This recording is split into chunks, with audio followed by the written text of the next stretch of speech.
of Kashmir. Unless we have that relevance, unless we see some relationship between President Obama and Kashmir, so there is no sense to have this topic.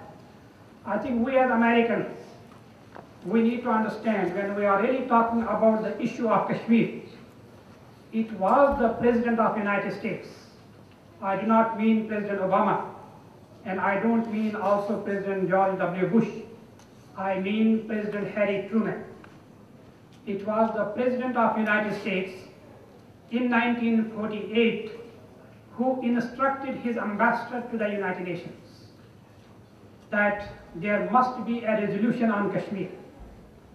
We really need to understand as Americans, we need to understand as a Kashmiri Americans, Muslim Americans, that it was none other than the President of Harry Truman who took the initiative in 1948 to initiate a resolution in the United Nations Security Council. For your information, the number 47, United Nations Security Council resolution number 47, which was adopted on April 21st of 1948. It was United States of America which was not only the co-sponsor of the resolution number 47 of 1948, United States of America was the co-author of the resolution. The very wording of the resolution, it was authored by the American ambassador to the United Nations. Then came George W. Bush, who was our president, the president belonging to the Republican Party. He said as the president on February 22nd, 2006, United States will accept that solution of Kashmir. This is the President George W. Bush speaking on February 22nd, 2006, just one day before he left for India. United States will accept that solution of Kashmir, which is acceptable not only to India and Pakistan, but also to the people of Kashmir. And I do not need to tell you, I am sure that you knew it, that President Obama, last year when he was in the capital city of New Delhi, that was November 10th of 2010, there were only two people standing. It was President Barack Obama, and right in front of him was Prime Minister Manmohan Singh. And he said right in front of Dr. Manmohan Singh that Kashmir is the most outstanding issue to be resolved between India and Pakistan. Then he said something much more important than that. He said, resolution of Kashmir, it is in the interest of India and Pakistan and the region and the United States of America. So dear brothers and sisters, when we are really talking about the issue of Kashmir, you should be proud to support the brothers and sisters in Kashmir, because it is none other than President Obama who linked Kashmir with the national security issue of the United States of America. Why? Because as President Obama said as candidate, that it was a fallacy to go to Iraq, but our single most national security issue is Afghanistan. That is what President Obama said. Then he said, there is absolutely no way we can succeed in Afghanistan. Ladies and gentlemen, this is the vision of Obama, not the President Obama, this is the vision of candidate Obama. He said there is no way we can succeed in Afghanistan unless we have the total support from Pakistan. Then he went one step further, and it was on, by the way, on MSNBC on October 30th, 2008, just 1 week before the election. And he said, Pakistan cannot afford to give us full support because Pakistan has a tension on its eastern border with India over the issue of Kashmir. Then what he said is very important, because we need, with the American Muslims, with the friends of Kashmir, we need to remind President Obama what he said, not what we want him to say. And he said, I will facilitate an understanding between India and Pakistan to help resolve the issue of Kashmir.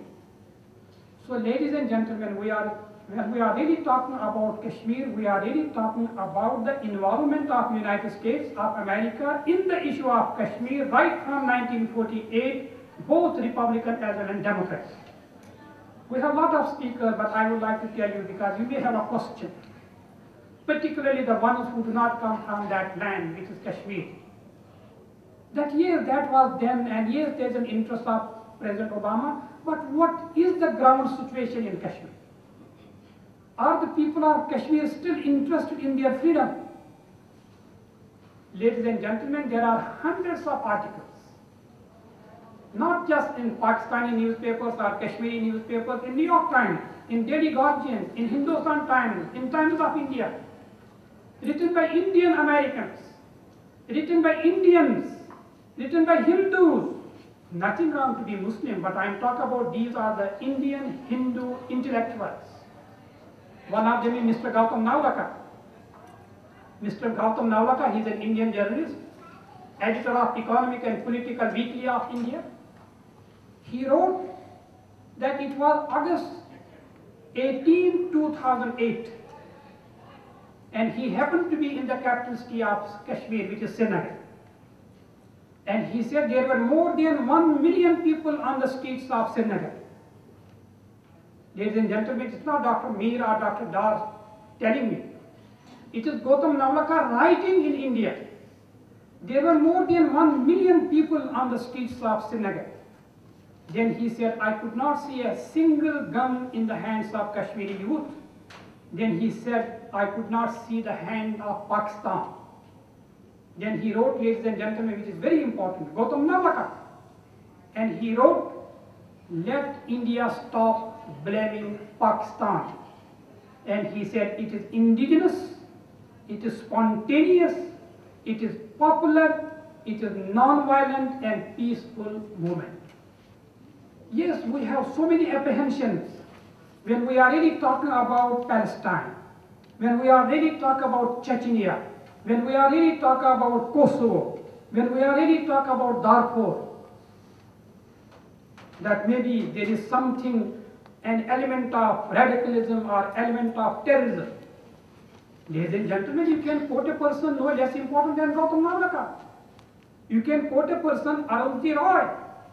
Arundhati Roy, she is one of the internationally known humanitarian and human rights activists. She wrote 2 articles in Daily Guardian and 2 in New York Times. And 2 important themes she wrote. Number 1, Kashmir has never been the integral part of India. And number 2, there are more than 700,000, this is Arundhati Roy writing, an Indian Hindu lady, internationally known humanitarian. She said there are 700,000 what? Indian occupying forces. This is not my wording. This is New York Times. There are 700,000 Indian occupying forces in Kashmir. So ladies and gentlemen, you need to know that when you are really talking about the brothers and sisters in Kashmir, they are fully with it. And our speakers, they are going to shed the light on that, but I will conclude with this. There was a survey. It was conducted by a very neutral agency of England, United Kingdom. It is known as Chatham House. And the survey was released by BBC. To be exact, it was May 27, 2010, just more than a year ago. They asked a very simple question. The question was in Urdu so that everybody will understand what they are talking about. The question was, "Aap kya chahte?" What do you want?